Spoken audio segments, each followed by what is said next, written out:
When it comes to promising young cricketers, it's hard to go past Glenn and Michelle Proughton of Seaham. 14-year-old Glenn plays second grade for Raymond Terrace, is captain of the Raymond Terrace High School team, as well as being captain of the Maitland District Under-16 side. On plenty of occasions this year, he's been top run-getter and wicket-taker in matches. It's Glenn who has probably brought the best out of his 13-year-old sister Michelle.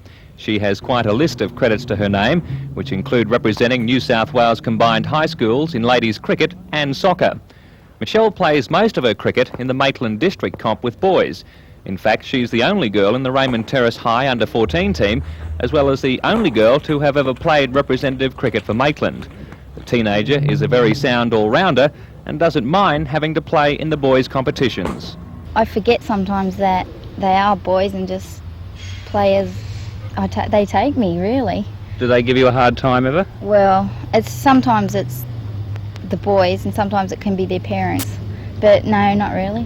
What about you, Glenn? What's it like having your sister in your own team? Well, for the school games it was pretty good because, I ran out for a duck in the last game. It was pretty bad, but the last few years it's been pretty good. Michelle playing in my team.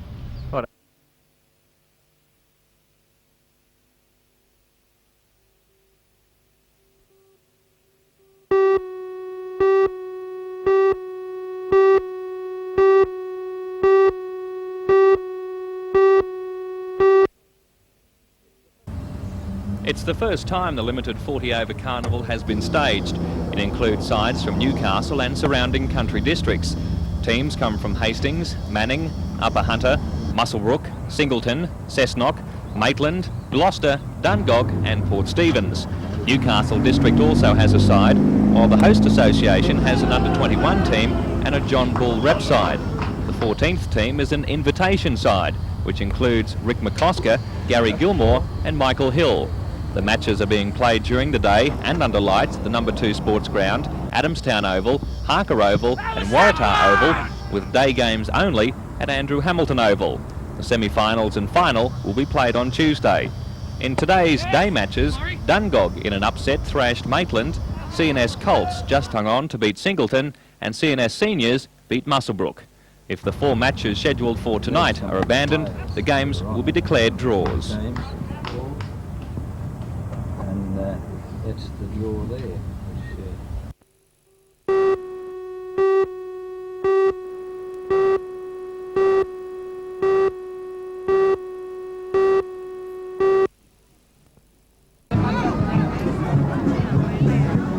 Hailed as the longest birthday party ever staged, the festivities stretched 4 kilometres around Newcastle's picturesque harbour foreshore. Helping to get the bicentennial bash underway was the Lord Mayor and Lady Mayoress, who sliced the first piece of a huge birthday cake, soon to take honours in the Guinness Book of Records. Measuring 7 metres, the Dieter's Delight was baked by staff at the Royal Newcastle Hospital, with all proceeds from today's sales to help purchase new equipment. Music from all eras and lands provided free entertainment for the thousands who joined in the party spirit. Aboriginals who set up camp on the Shortland lawn continued to hold their peaceful protest against the celebration of a nation, marking 200 years of white settlement, even though some forgot their history lessons. What's our bicentenary mean? I don't know. When 200 years since the first fleet came to Australia. It's the birthday of Australia. And how old is Australia? 200 years. And you're going to join in the party? Today was also one of reunions, as clans gathered from far and near, some making a special trip for the occasion. Well, I'm from Haverfordwest and I'm the deputy mayor of our town, a very historic town, and God, I love every part of it. But I came over here to greet friends in Southport and to, without any failure, to come to Newcastle because I have such dear friends in Newcastle. For some, it was a case of finding long-lost relatives, including the Smiths. And to mark the occasion, a photo with a cast of hundreds was captured for the album. By early afternoon, the grey clouds moved in as the southerly change arrived, and it wasn't long before the longest party was cut short. But not before the Smiths of the region gave a cheer for this, our bicentennial year.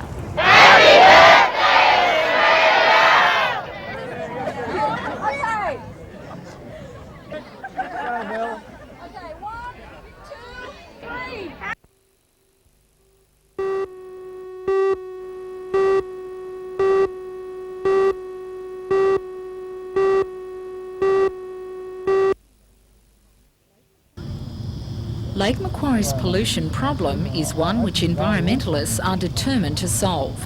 But despite studies already carried out on sedimentation, urban runoff, sewage outfall and the discharge of household waste, the lake is without a management scheme governed by one authority. Dr Jim Croft is the chairman of the Board of Environmental Studies at Newcastle University and took part in a recent survey of the lake's most endangered areas. He says there is a growing concern about the lack of action to clean up the lake, but believes there is a solution. There needs to be a management plan for the management of the whole lake. At present, the management is arranged between some 8 or 9 government departments and Lake Macquarie City Council. I think they each do their own things, and in many respects I think they're doing a reasonable job. But nobody is responsible for the overall coordination of this activity. And it seems to me until we get some coordination of all these efforts within the framework of a management plan, we're not going to get progress. Dr Croft says such a plan is the normal procedure for areas environmentally threatened and believes the council has failed to take the proper initiatives. I think that some measure of leadership could well indeed come from the council, and for too long the council has taken a backward position and tended to push the blame onto the other departments. So I think now with the new council here, most people are looking to this council to come out and show a bit of leadership and show that they're really concerned and interested in the lake. And I think it came out on the trip yesterday that people felt that the council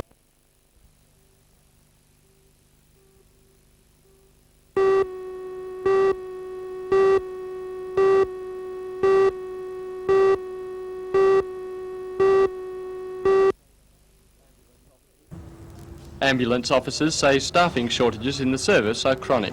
They say the situation is particularly bad in district control rooms, sometimes manned by only one person, creating what the officers claim is a potentially life-threatening situation. On Dogwatch we have one man, and that one man has to handle a varied and often overburdening workload, and as a result we believe, and it has been proven, that O calls are lengthened in their dispatch and response through the inadequate staffing in the control room. A statewide strike by officers was averted at the 11th hour 2 weeks ago when Premier Unsworth agreed to provide more staff in line with Department of Health recommendations. As a result, the metropolitan region has gained 100 officers. The Hunter district, however, will have no staff increase and local personnel are incensed. Jeff Marlborough, Hospital and Research Employees Union Branch President, says the department is playing a political game. Of course, we don't see any value in the industrial section of the Department of Health giving their very antagonistic attitude towards the ambulance service and the people of the Hunter Valley based on past precedents. Ambulance crews protested over the weekend by refusing to fill in patient case slips. Without the slips, the government cannot claim for the ambulance services, and the weekend has cost it thousands of dollars. Last night, the officers met to plan their next move. They will approach Health Minister Peter Anderson this week, but failing that, are threatening to force the issue by staff increases through the rank and file. The officers say that at no time will normal ambulance services be disrupted by the dispute. Installed a new system designed to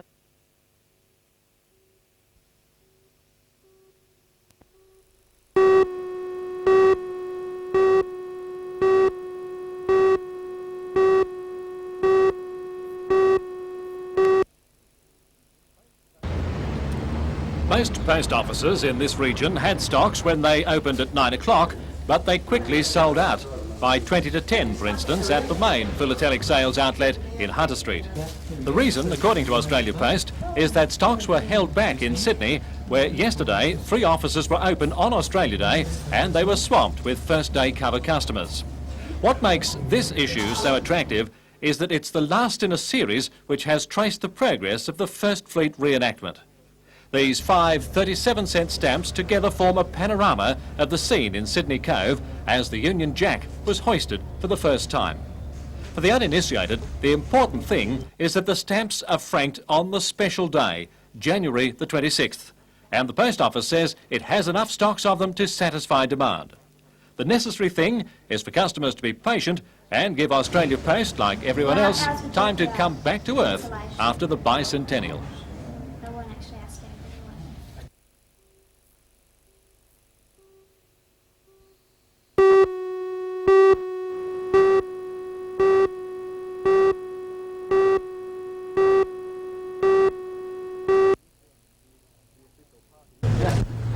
official party was welcomed to Newcastle this afternoon by Lady Mayoress Margaret McNaughton and Dennis Nichols. The visitors from Newcastle upon Tyne include the Lord Mayor, Stan Allen, and several members of council. As far as they were concerned, the drive up from Sydney had already given their tour a memorable start. This country is beautiful. We have a beautiful country in England, but no, you've got also a beautiful. The landscape that we have seen coming up from Sydney to here is out of this world. As John McNaughton was otherwise engaged, the party will receive their official civic welcome later in the week. This afternoon was a very informal affair. Mr Allen distributed albums to those who had visited his city last July as a memento of their trip. According to the Lord Mayor, the visit to the Hunter is much more than a social event. I hope to get more friendship, more reciprocal visits with the two countries, and possibly we get some trade on going between the two countries. While in the Hunter, the delegation will inspect Black Butt Reserve, the foreshore, Fort Scratchley, Kooragang Polo and the Hunter Vineyards. Tonight they'll attend a genuine Australian barbecue.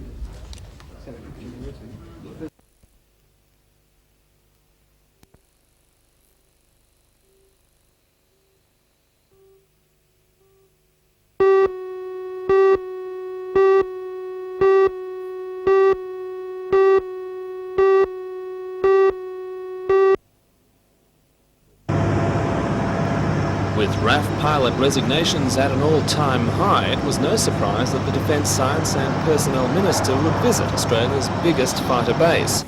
The guided tour of the Hornets and support equipment didn't detract from important private talks also held today between Mrs Kelly and service personnel and their spouses. Although the resignation rate among non-flying personnel isn't above the average, there is still a level of discontent regarding housing and conditions for Defence Force families. The Minister says things are looking up. She's anxious to advertise the government's new defence loan scheme, which replaces the former low-interest home loan that had been a condition of service for decades. The newly established Housing Authority will also set up a maintenance system for existing accommodation. And the Minister says new flying pay allowances will staunch the flow of fighter pilots from RAF to civilian life. Well, a key thing in that is obviously the pay issue, and at the moment we're presenting a case to the tribunal for a special allowance, a special flying allowance, and I think that'll be successful, the government supporting that. But I think the key thing to this is to look at it across a whole wide range of things, not just the pay issue, but also all the conditions, and the area that I've got to give a lot of attention to this year is the housing issue, and I think also provision of some of the increased facilities too for the singles. And so we're going to see some changes to housing in the near future? Well, as from the beginning of this year, we've got the formation of the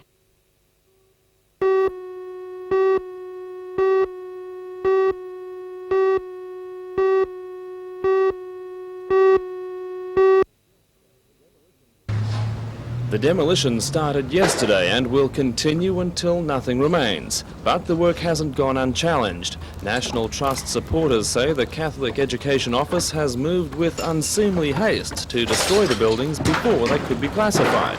They say the buildings were structurally sound and bore fine examples of Victorian detailing in the brickwork and cast iron tracery. Maitland is crowded with historic architecture, and National Trust representative Peter Gibbs says the task of listing all the buildings is daunting. Any of the buildings in Maitland, because there are so many significant historic buildings, are at present still under the listing and classification procedure. In fact, this street is, and Carrington Street behind us, and we're presently doing that at the moment. In fact, the machinery was started off to do something about this building here. Last-minute attempts to have an interim conservation order placed on the site weren't successful because appropriate people couldn't be contacted over the weekend. Peter Gibbs says there's no question that these buildings were worthy of better treatment. I think I can assure you with this particular building here, because it's a fine example of mid-Victorian architecture, that listing by the National Trust and classification would have happened in the future, and possibly a no demolition order or an interim conservation order by the Heritage Council. G'day. Great. Thanks very much, mate.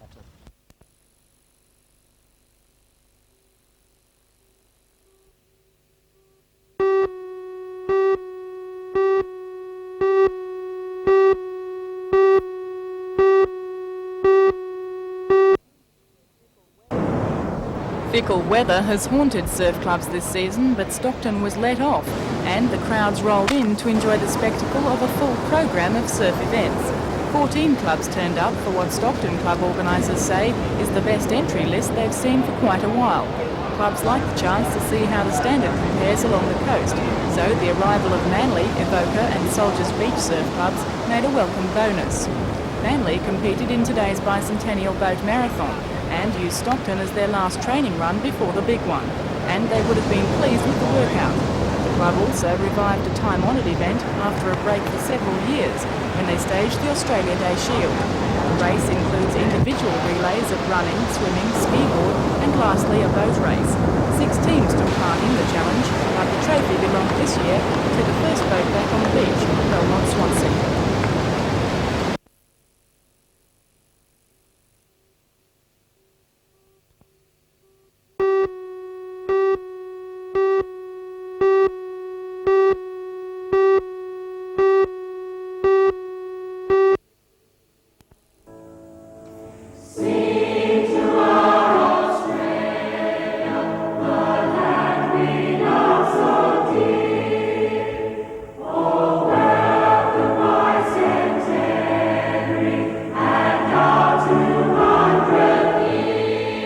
Based on the work of 17th century English composer Henry Purcell, the tune is certainly catchy.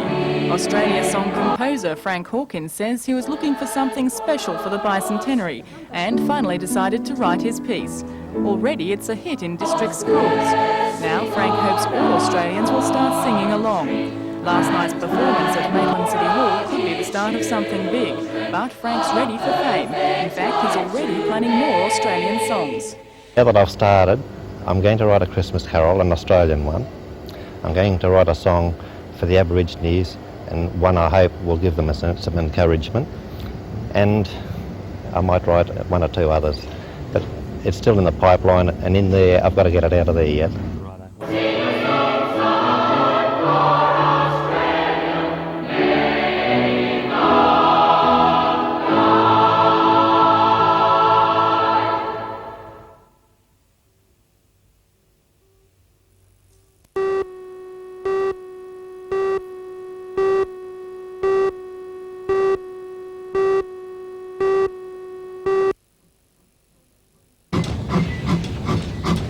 Almost $1.5 million has been spent on the site since it was decided to turn Richmond Main Colliery into a working tourist venue 12 years ago. Despite still being incomplete, each open day attracts a stream of coal and train enthusiasts able to fulfil a dream with a journey down a short length of track relayed by volunteers. The Rail Museum workers are currently resurrecting several engines which will enter service on the site. This 1918 British loco, built for the First World War and used in France, is the biggest so far. It's being completely stripped down and rebuilt, a process which will take 3 years. Only needing minimal work, however, is a 1956 British transitional loco. The museum says DR1 is particularly significant because it was one of the first in Australia to replace the steam boiler with a diesel engine. Hence, the chassis and running gear are still designed for steam. However, today was not all merriment. Cessnock's Mayor Marie Callaghan presented a wreath to the Railway Museum in memory of one of their drivers, 61-year-old Norm Conn, who died last week. Mr Conn, who was a steam engine driver most of his life, worked at the museum for the last 2 years. He was the last driver of the museum's shunting engine while it was still in service, and so appropriately the reef was laid to rest where he'd worked for so many years.